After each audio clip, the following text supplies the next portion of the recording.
Hello, welcome to this video.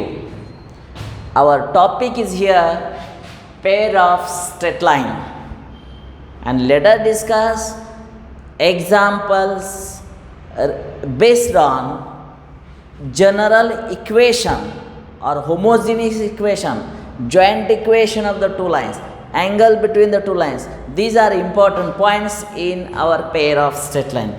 Let us see what is the example here.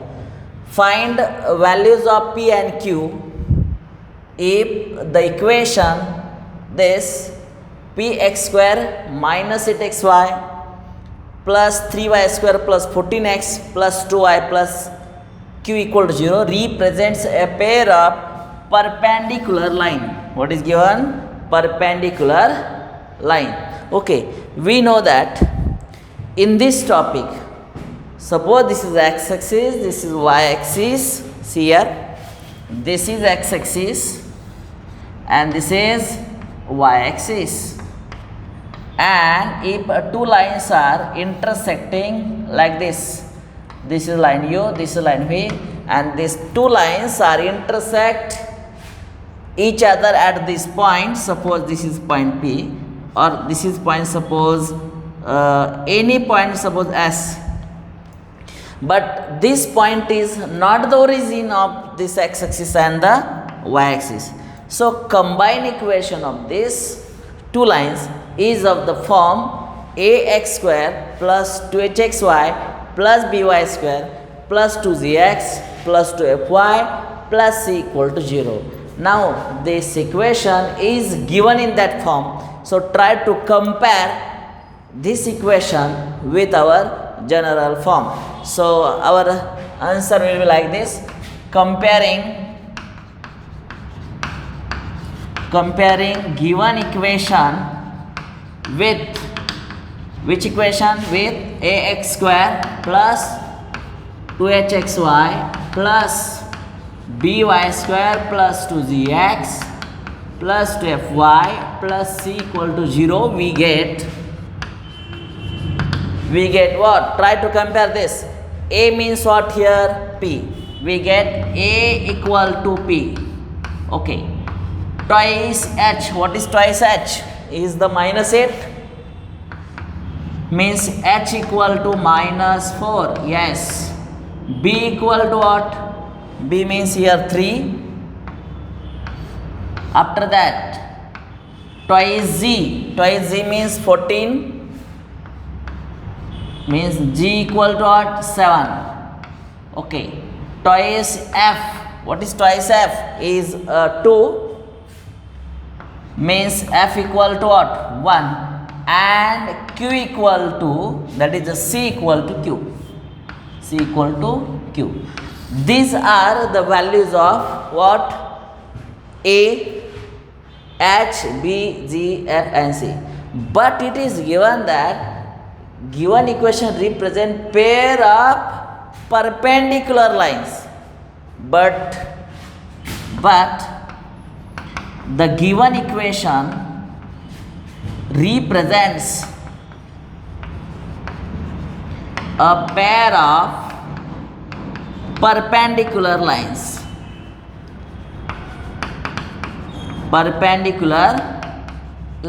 And we know that what is the main condition for perpendicular lines? Condition for perpendicular lines: if the two lines are perpendicular to each other, then what? Then coefficient of x square and coefficient of y square, their addition is 0. That is, we can write here coefficient of x square plus coefficient of y square gives 1. This is our result. Coefficient of x square is generally we can say as a plus coefficient of y square is a b is equal to 1. But what is value of a? Value of a is here p, plus what is value of b? Value of b is here 3 equal to here 0. Here should be what? Coefficient of x square plus coefficient of y square equal to, not equal to 1, but here should be what? 0. 0 must be there. here 0 means value of p is here what? -3. Okay, ज्यावेळे दोन line perpendicular असतात त्यावेळेस X स्क्वेअरचा coefficient plus Y स्क्वेअरचा coefficient त्याचे addition नेहमी 0 असते. So coefficient of X square plus coefficient of Y square equal to 0. पण एक्स स्क्वेअरचा कोएफिशियंट नेहमी ए असतो, वाय स्क्वेअरचा कोएफिशियंट बी असतो. ए प्लस बी 0 ही परपेंडिक्युलर लाईनची कंडिशन आहे. एची व्हॅल्यू पी इथं सांगितलेली आहे, ती व्हॅल्यू इथं पुटअप केली. बीची व्हॅल्यू इथं 3 आहे आणि अशा रीतीनं पीची व्हॅल्यू तयार झालेली आहे. आपला प्रश्न काय बघा, फाइंड पी अँड क्यू. त्यातली पीची व्हॅल्यू तयार झालेली आहे. समजलं का? आता पुढं how to find value of Q, त्यासाठी प्रयत्न करूया. इथं आपल्याला सांगितलेलंच आहे, given line represent a pair of lines also. Given equation represents a pair of lines. Pair of lines, perpendicular lines बरोबर आहे. परपेंडिक्युलर ह्या एका शब्दाच्या आधारे आपल्याला पीची व्हॅल्यू मिळाली.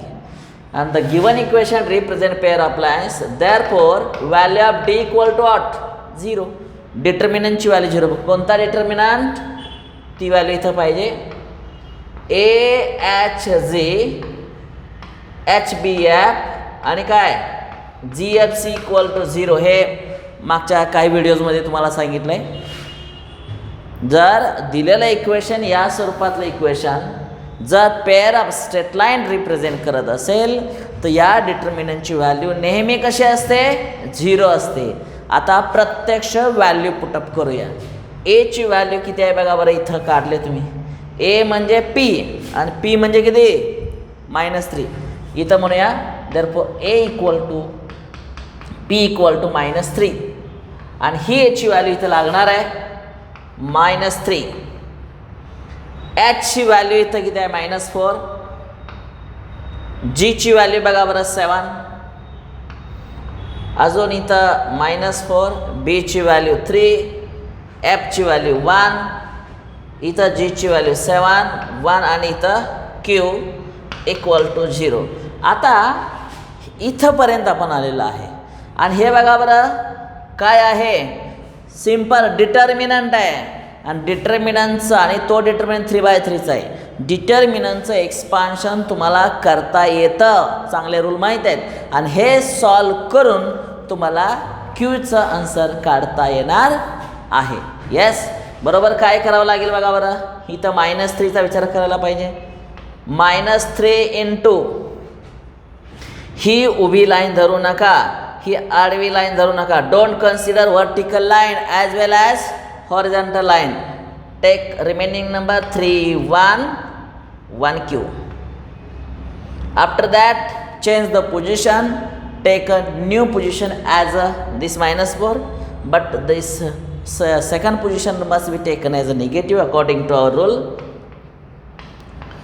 Now don't consider the vertical line and horizontal line.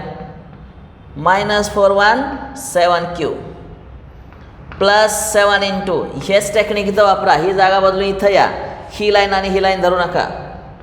-4 3 7 1 equal to 0. आता याला फक्त आपल्याला सिम्प्लिफाय करून उत्तर काढायचं आहे. बघा बरं, -3 तसाच इथं 3q -1 +4 ॲज इट इज. इथं -4q -7 इथं +7 ॲज इट इज -4 आणि 7 त्रिक 21 इक्वल टू काय? 0. ओके, आता पुढं बघा बरं, 3 त्रिक 9 -9q plus it is 3 -16q -7 Chowk 28. Okay, याचा डायरेक्ट आन्सर काढला तरी चालेल. हे 25 येईल बघा. 21 आणि 4 25 25. आणि 7 मल्टिप्लाय बाय -25 किती येणार आहे 175 -175 इक्वल टू 0. आता बघा हे -9Q आणि मायनस हे 16 आहे म्हणजे 25Q -25Q बरोबर आहे. आता हे बघा हे 28 मधून 3 गेले 25 आणि हे म्हणजे इथं किती होणार आहे -200 येणार आहे बरोबर का. -200 इथे गेले की 200 येणार आहे आणि हे सॉल्व करून Q मिळाला किती -8 आणि मग शेवटच्या प्रश्नाचं उत्तर इथं आपलं तयार झालेलं आहे. आपला प्रश्न काय find values of P and Q. P आणि Qची व्हॅल्यू तयार. अतिशय हे महत्त्वाचं एक्झाम्पल आहे. Very very important. Can be asked to the board for 4 marks. याच्या अगोदरच्या काही एक्झाममध्ये हेच एक्झाम्पल बऱ्याच वेळेस विचारले बरं का. काही त्यांनी थोडासुद्धा बदल केलेला नाही. ओके. पण जर तुम्हाला CETसाठी JEEसाठी असेल तर अशा प्रश्नाचं Pचं व्हॅल्यू पटकन कळते बघा. CETसाठी प्रश्न विचारला तर बघा ना इथं काय करायला पाहिजे परपॅन्डिक्युलर लाईन इथं लक्ष द्या. एक्सचा कोएफिशियंट हा समान नंबर असतो पण डिफरंट साईन आलं -3 लगेच. मग ABCD ऑप्शनमध्ये जिथं पटकन -3 आहे तो ऑप्शनला टिक करायचा आहे. ओके. हा महत्त्वाचा पॉईंट आहे. व्यवस्थित तुम्ही लिहून घ्या.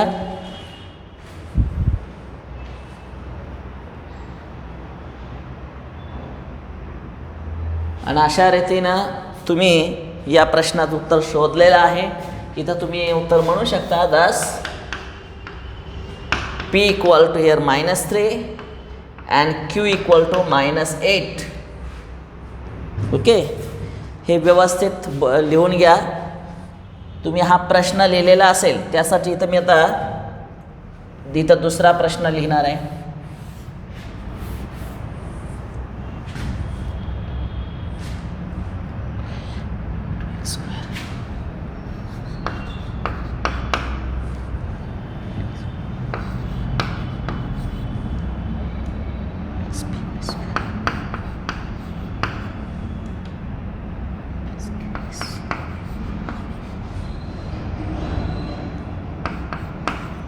आता हे झाल्यानंतर आपण काय करूया हे पुढचं एक्झाम्पल आपण सॉल्व करणार आहे. Represent pair of parallel lines असं दिले बरं का. परपेंडिक्युलरच्या ऐवजी शब्द वापरले पेअर ऑफ पॅरलल लाईन्स.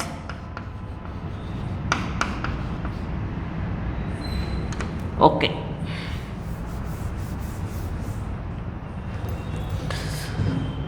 आता याच बेसवर असणारं आपण सेकंड एक्झाम्पल बघायला निघालेलं आहे बरं का. हे सुद्धा तेवढंच फरक महत्त्वाचं आहे कारण परपेंडिक्युलर आणि पॅरलल या दोन कन्सेप्टच महत्त्वाचे आहे. सेम टाईप एक्झाम्पल बघा. टर्म्स किती आहेत बघा 1 2 3 4 5 6 1 2 3 4 5 6. To try to compare the given equation with the standard form. बोला पटकन. आता कमी वेळेत होणार आहे. H व्हॅल्यू मिळणार आहे इथं 2 बरोबर आहे का. टॉईस H म्हणजे इथं 8 आहे म्हणजे H मिळाला 4. तिथं B ची व्हॅल्यू इथं P मिळणार आहे. ओके. पुढं Q बघा टॉईस G नाही ना G जे आहे टॉईस G याला इथं Q नाव दिलेलं आहे आणि इथं Q/2. ओके. इथं टॉईस F ला 2 म्हणतात इथं F1 आणि C ची व्हॅल्यू -15. C ची व्हॅल्यू किती आलेली आहे -15. But the given equation represent perpendicular नाही आता काय पॅरलल लाईन्स. पेअर ऑफ इथं शब्द वापरूया काय येणार आहे पॅरलल लाईन्स.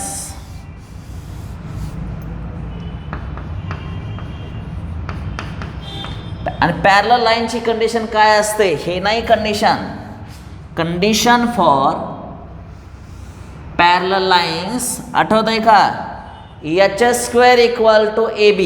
कुठली कंडिशन असते h² इक्वल टू AB ही पॅरलल लाईनची कंडिशन असते. H ची व्हॅल्यू इथं दिसते बघा बरं h4 चा स्क्वेअर इक्वल टू A ची व्हॅल्यू 2 आणि B ची व्हॅल्यू इथं P म्हणजे 4 चा 16 टॉईस पी म्हणजे पी किती आलं 8. याला बॉक्स करूया आणि अशा रीतीने फाइंड व्हॅल्यू ऑफ पी आणि क्यू सांगितलं की नाही, तर पीची व्हॅल्यू किती मिळाली 8 मिळालेली आहे. आता राहिलं काय, what is the value of Q. इथं क्यू आहे बघा, काढूया. The given equation represent a parallel determinant value 0 असणार आहे, यात बदल नाही. इथल्या व्हॅल्यूज आपल्याला इथं बदलाव्या लागतील. काय येईल बघा, ए ची व्हॅल्यू चेक करा 2, याची व्हॅल्यू बघा 4, जी ची value, what is value of G, Q/2. इथं याची व्हॅल्यू 4, बी ची व्हॅल्यू बघा बरं, बी ची व्हॅल्यू इथं पी दिले, पण पी ची व्हॅल्यू किती आहे 8 आहे. इथं आपण लिहूया B equal to P equal to 8. हे अगोदरच लिहून ठेवायचं, त्यामुळं त्याची व्हॅल्यू इथं आपल्याला कुठं ठेवायचं करायची इथं 8. एफची व्हॅल्यू बघा बरं, एफची व्हॅल्यू 1, अजून इथं जीची व्हॅल्यू Q/2 आणि इथं एफची व्हॅल्यू 1 आणि सीची व्हॅल्यू -15. आणि हे जे आहे याला आता आपल्याला काय करायला पाहिजे, सिम्प्लिफाय करायला पाहिजे. सिम्प्लिफाय करताना काय लक्षात घेतलं पाहिजे बघा बरं, डिटर्मिनंटची व्हॅल्यू काय दाखवले 0 आहे. मग याचं ॲज युजल मेथडने एक्सपान्शन आता तुम्हाला करता येतं. ह्यात सगळे नंबर दिसतात आणि एका ठिकाणी अक्षर दिसतंय बघा Q/2 Q/2. आणि हे सॉल्व करून तुम्हाला क्यूची व्हॅल्यू येणार आहे. तुम्ही प्रत्यक्ष हे ॲज अ होमवर्क म्हणून सॉल्व करा, solve as a homework. And by solving, इथं लिहितो मी, by solving we will get Q = what, Q = 1. हे प्रत्येक सॉल्व करता येते बरं का, म्हणून तुम्हाला मी सांगितलं हे तुम्हाला सोडवता येणार आहे. आणि डिटर्मिनंटचं एक्सपान्शन, आपला टॉपिक कुठला आहे, pair of straight line.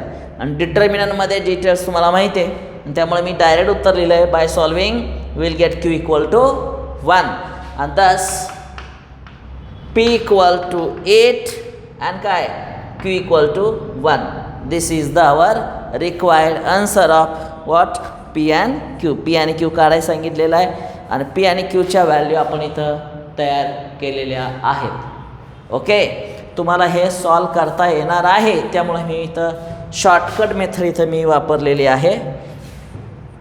Okay, आता याच्यानंतर आपण अति महत्त्वाचं जे एक्झाम्पल आहे बघणार आहे. तुम्ही याचा स्क्रीनशॉट वगैरे घेतलेला असेल, ज्याने घेतलेला नाही आहे त्याने घ्या, अति महत्त्वाचं आहे. अगोदर जर घेतलेलं एक्झाम्पल किंवा हे बोर्डला नेहमी ते नाही तर ते 4 मार्कला वगैरे विचारलं जाऊ शकतं. इथं घेऊया आपण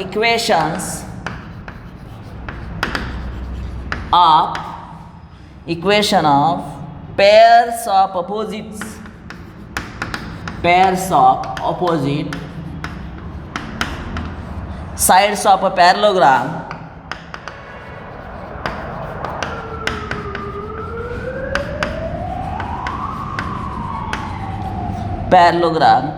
are x² minus 7x plus 6 = 0 and other is here y² minus 14y plus 40 = 0.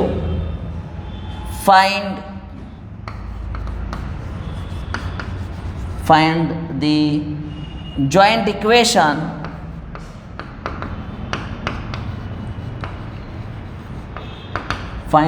equation of its diagonals. Joint equation of its diagonal अतिशय महत्त्वाचा प्रश्न आहे. हा कधी बोर्डला अजून विचारलेला नाही, पण it is totally based on some geometric part, that is types of quadrilateral geometric part, and also it is with concerned with what combined equation of the two lines. Now try to draw one rough figure. So see here, this is suppose a parallelogram namely A B C and D. बघा व्यवस्थित ऐका जरा. हे ए B C D हा काय झाला parallelogram आहे आणि पॅरलोग्रामच्या अपोजिट साइड्स पॅरल असतात हे तुम्हाला माहिती आहे. Equations of pair of opposite sides of parallelogram are बघा ए बी आणि सी डी ह्या काय झाल्या अपोजिट साइड्स आहेत आणि त्यांचं इक्वेशन आपण लिहूया x² - 7x + 6 = 0. या दोन लाईनचं कंबाईन इक्वेशन आहे राईट. अजून बघा बरं y² - 14y अल्सो इथं म्हणूया y² - 14y + 40 = 0. हे ए डी आणि बी सीचं कंबाईन इक्वेशन आहे. आणि जर असं इक्वेशन असेल तर काय सांगितलं आहे find the joint equation of its diagonals. बघा बरं ए सी जे डायगोनल आहे पहिला डायगोनल त्याचं इक्वेशन काढा. बी डी जो आहे त्याचं इक्वेशन काढा आणि त्यांचं कंबाईन इक्वेशन काढायला पाहिजे. किती टप लेवलचं एक्झाम्पल आहे बघा बरं. काय काय करायला पाहिजे की तुम्हाला ए सीचं अगोदर इक्वेशन शोधलं पाहिजे त्याला यू असं नाव देऊया. बी डीचं इक्वेशन शोधायला पाहिजे त्याला व्ही असं नाव देऊया. आणि combine equation is given by U V = 0. आणि तेच प्रश्न विचारला आहे find the joint equation of the lines. आता त्यासाठी बघा let quadrilateral A B C D be a parallelogram. हा ए बी सी डी हा काय काढला आपण पॅरलोग्राम. अपोजिट साइड्स कुठल्या कुठल्या आहेत A B and C D की ज्याचं इक्वेशन्स दिलेलं आहे. A B and C D are opposite sides बरोबर आहे का. ए बी आणि सी डी कशा आहेत अपोजिट साइड्स आहेत आणि त्यांचं equation and combine equation is काय इक्वेशन दिले बघा बरं x² - 7x + 6 = 0. ए बी आणि सी डीचं कंबाईन इक्वेशन दिलेलं आहे. मग आपण कंबाईन इक्वेशन ए बी आणि सी डीचं दिलं आहे ना मग सेपरेट ए बीचं इक्वेशन काय म्हणजे आपल्याला इथं सेपरेट लाईन्स काढायचं आहे. आता काय करायचं try to find separate equations. आता म्हणजे इथं बघा दिलं 6चे फॅक्टर्स असे पाडा की 7 यायला पाहिजे. 6 × 1 = 6. इथं बघा बरं जमेल का 6चे फॅक्टर्स असे पाडा की मायनस किती यायला पाहिजे 6 × 1 = 6 दोन्हीला मायनस यायला पाहिजे. मायनस देऊन टाका कारण प्रॉडक्ट असल्यामुळे minus it is a plus addition 7.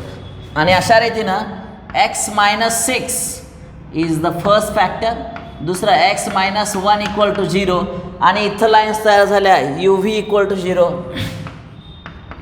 x - 6 = 0 x - 1 = 0 are separate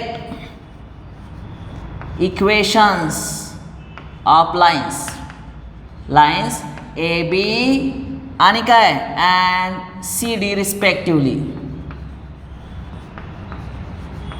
बघा काय मिळालं आपणाला x - 6 हे ए बीचं इक्वेशन मिळालं आणि x - 1 हे कुणाचं इक्वेशन मिळालं सी डीचं इक्वेशन मिळालेलं आहे. लक्षात आलं का इक्वेशन्स आपणाला मिळालेले आहेत कुणाची ए बी आणि सी डीची सेपरेट लाईन्स. आता मी काय करतो these are separate lines. Okay नाव आता ह्याचं सेपरेट इक्वेशन काढलं शोधून आणि कुणाचं काढलं डी सीचं काढलं. आता ए डी आणि बी सीच्या बाबतीत पुढं म्हणूया the combine equation of A D and B C is बघा बरं ए डी आणि बी सीचं हे अपोजिट पेअर आहेत आणि त्याचं कंबाईन इक्वेशन इज बोला Y square minus 14y plus 40 equal to 0. हे कंबाईन इक्वेशन. लगेच आपण सेपरेट इक्वेशन शोधून काढूया.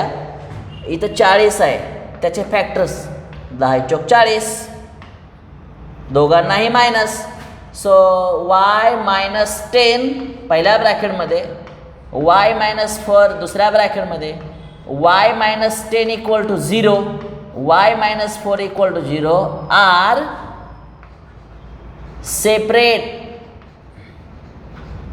इक्वेशन्स ऑफ AD आणि काय BC रिस्पेक्टिव्हली. आता सेपरेट इक्वेशन्स आपण शोधून काढलेले आहेत. बरोबर आहे. कुणाकुणाची?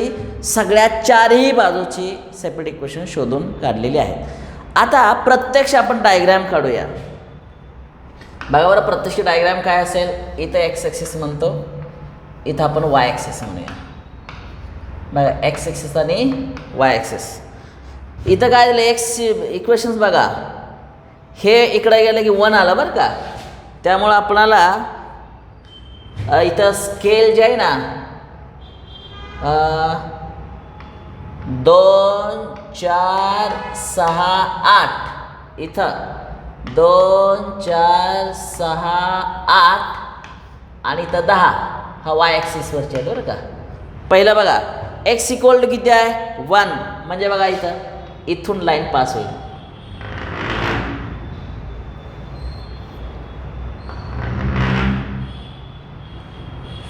जरा डायग्राम थोडीशी मोठी काढली पाहिजे, म्हणजे तुमच्या लक्षात येईल.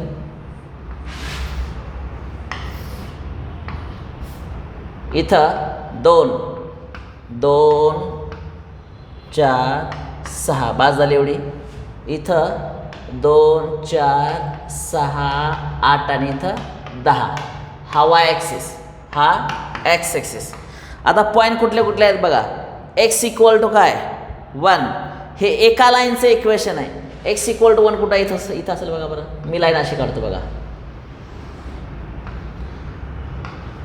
ही एक लाईन तयार झाली.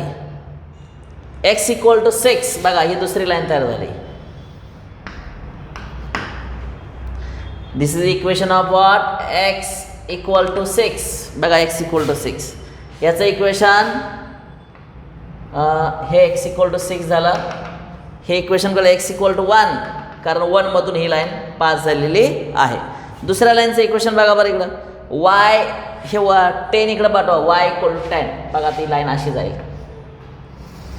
This is y equal to 10 आणि इकडं वाय इक्वल टू 4 बघा, ही लाईन अशी आहे, वाय इक्वल टू 4. आणि आपल्याला पाहिजे असलेला क्वाड्रिलॅटरल इथं तयार झालेला आहे. हा पोर्शन तयार झाला का? दिस इज अ पॅरलोग्राम सांगितलेला आहे, पण ॲक्च्युली तो रेक्टँगलच आहे. ओके. आता याला कोऑर्डिनेट्स बघा, कोऑर्डिनेट्स काढूया, कारण ABCD असं नाव दिलेलं आहे. एक्स इक्वल टू बघा 1 जे आहे इथं बघा, एक्स इक्वल टू 1 कुठं? इथं आहे. इथं हे कोऑर्डिनेट्सला नाव आपण काय काय देऊया? A, इथं B देऊया, इथं C देऊया आणि इथं D देऊया. नावं आपण दिलेली फक्त बरोबर आहे का चेक करा. ABचं इक्वेशन बघा बरं. ABचं इक्वेशन काय? ABचं equation, what is equation of AB? x minus 6. हे इथं AB पाहिजे बरं का. इथं A, इथं B, इथं C आणि इथं D. आता करेक्ट आहे का चेक करा. बघा, हे 6 इकडं घ्या. x इक्वल टू 6 बरोबर आहे. याला ABचं नाव दिलं. आणि CD येस इथं. आता इथं बघा, ADचं इक्वेशन y इक्वल टू 10. ADचं इक्वेशन काय? y equal to 10. किंवा आपण नाव आपण असं म्हणूया, इथं BC घेऊया आणि इथं AD घेऊया. आपण ठरवण्यावरती आहे.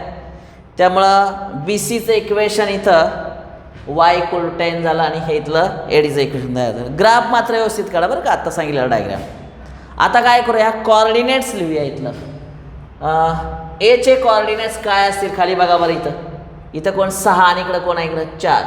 6 4 हे ए चे कॉर्डिनेट झाले बरं का.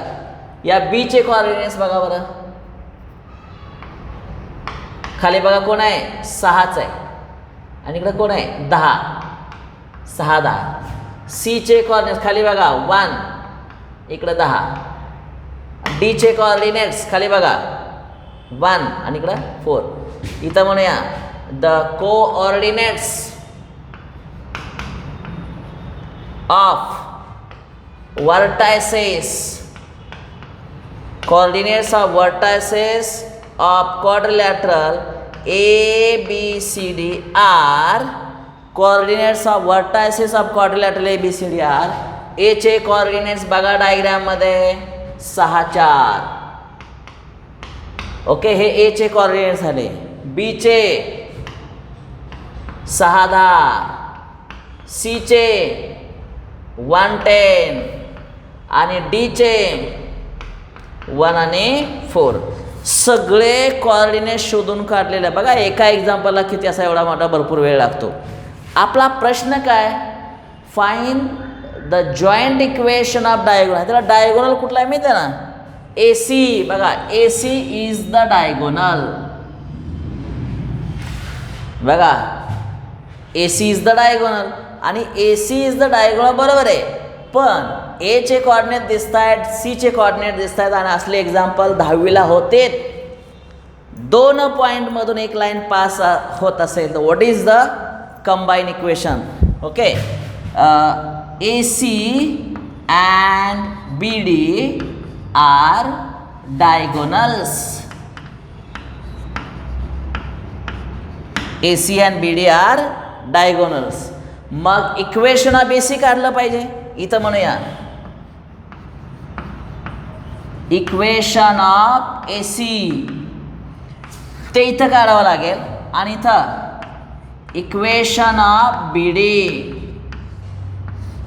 बरं, इक्वेशन ऑफ बी सी काढताना ए चे कॉर्डिनेट दिसत आहेत, सी चे कॉर्डिनेट्स दिसत आहेत. इथं लिहितो ए चे कॉर्डिनेट्स काय आहेत 6 4. सी चे कॉर्डिनेट्स काय आहेत बघा बरं 1 10.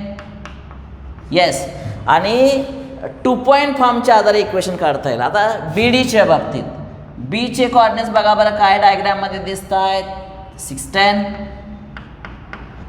आणि डी चे कॉर्डिनेट्स काय दिसत आहेत बघा बरं. डी चे कॉर्डिनेट्स इथं हे डायगोनल आहे बघा, दुसरा डायगोनल 1 4.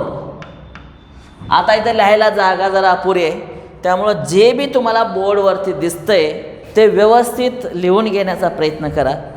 नाहीतर स्क्रीनशॉट वगैरे घ्या.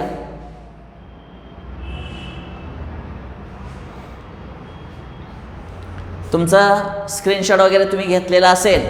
Okay, come to the main point. आपणाला कोऑर्डिनेट्स वगैरे शोधून काढलेले आहेत बरं का. आता आपण काय करूया, इक्वेशन काढावं लागेल. कुणाचं इक्वेशन काढायला पाहिजे बघा बरं. हे पुसून टाकतो, हा लिहून भाग लिहून झालेला आहे तुमचा. Okay, equation of A C काय फॉर्म्युला. 2 पॉईंटमधून एखादी लाईन पास होत असेल, व्हॉट इज इक्वेशन.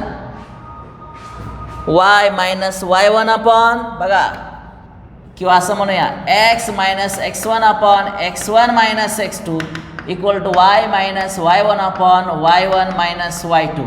याच्या आधारे ए सीचं इक्वेशन मिळणार आहे. इथं x1 y1 तुम्हाला दिसतं इथं. So x minus 6 upon 6 minus 1 is equal to y minus 4 upon 4 minus 10. बघा इकडं हे x1 y1 हे x2 y2 म्हणजेच किती येईल x minus 6 upon here 5 here y minus 4 upon इथं मायनस किती येणार आहे 6 येणार आहे. तिरकस गुणाकार करा. इथं काय दिसणार आहे minus 6x minus minus plus 36 is equal to 5y minus 25 येणार आहे. सगळ्या टर्म्स इकडं घ्या आणि -6x -5y आणि इकडं आल्यानंतर +36च्या शेजारी +26 आणि अशा रीतीनं -6x -5y प्लस किती येणार आहे 1202 कॅरी 162 इक्वल टू 0 आणि 6x plus 5y -62 equal to 0.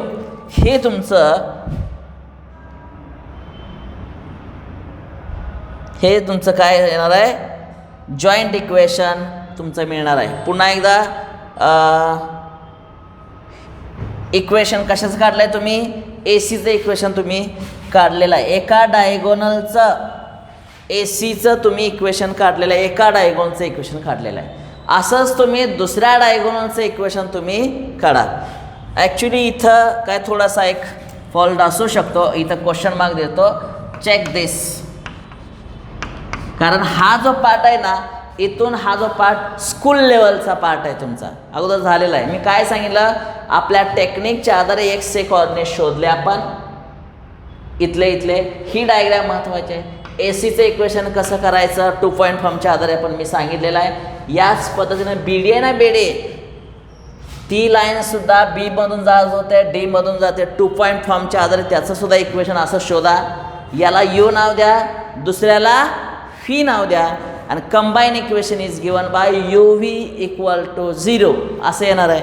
मी काय करणार आहे कंबाईन इक्वेशन जे आहे लास्ट ते मी तुम्हाला इथं फायनल उत्तर काय आहे ते सांगणार आहे, ते तुम्ही फक्त व्हेरीफाय करायचं आहे. कंबाईन इक्वेशन असं दिलं आहे 36x² -30xy 25 36x² -25y² -252x plus 350y -784 equal to 0. हे याचं कंबाईन इक्वेशन काढलेलं आहे. लक्षात आलं का? तर आत्ताच्या व्हिडिओमध्ये अतिशय टफ एक्झाम्पल, अतिशय महत्त्वाची की जी बोर्डसाठी 4 मार्काला रिझर्व असणारी एक्झाम्पल, राखीव असणारी एक्झाम्पल ही आहेत. आणि शक्यता आहे अशा एक्झाम्पलचा जर फोकस केला तर यात मॅथमॅटिक्समध्ये सगळ्या बीट्स आपल्याला कळतात, सगळे बारकावे आपल्याला इथं कळतात.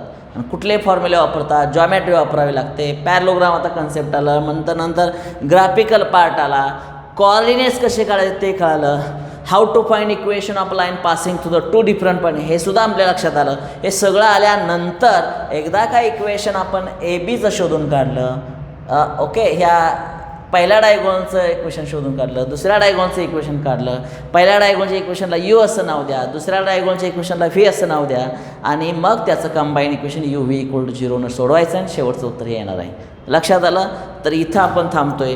आपला हा पेअर ऑफ स्ट्रेट लाईन हा टॉपिक संपूर्ण इथं पूर्ण झालेला आहे, म्हणजे पूर्ण संपलेला आहे इथं. तर ह्याच्यामधले अजून काय आव्हानात्मक डिफिकल्ट लेवलचे जे एक्झाम्पल आहेत त्याचं तुम्ही सेल्फ प्रॅक्टिस करा. आता जसं मी सांगितलं हे राहिलेला निम्मा पार्ट आहे, शेवटचा पार्ट तो कंबाईन इक्वेशन काढला, तसंच तुम्ही स्वतः प्रयत्न करा आणि तरच यातले बारकावे कळतील. तर इथं थांबतोय आपण. धन्यवाद.